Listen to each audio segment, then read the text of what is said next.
some 4,000 Hondurans are just beginning a long journey north, passing through Guatemala, sleeping rough and enduring blistering heat. For them, the end goal is worth it, asylum in the US.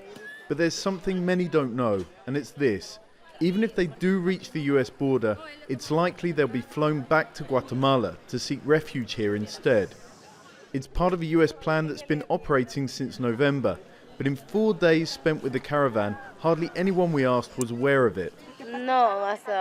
No, I didn't know that until now. Sending us to a country that we don't know where there's not much work? Why don't they just send us home?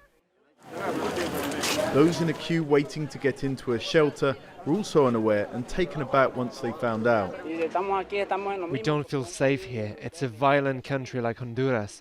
That's not what we made the sacrifice to help our families for.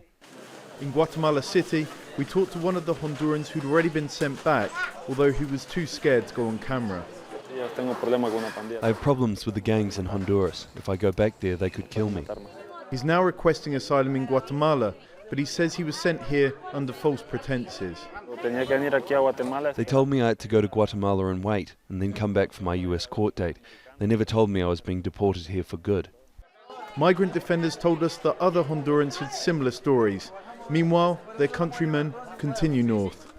You might think that people would turn back once they found out that their chances of asylum in the US were incredibly slim and that actually they'd likely be sent back here to Guatemala. But that wasn't the case for the people that we talked to.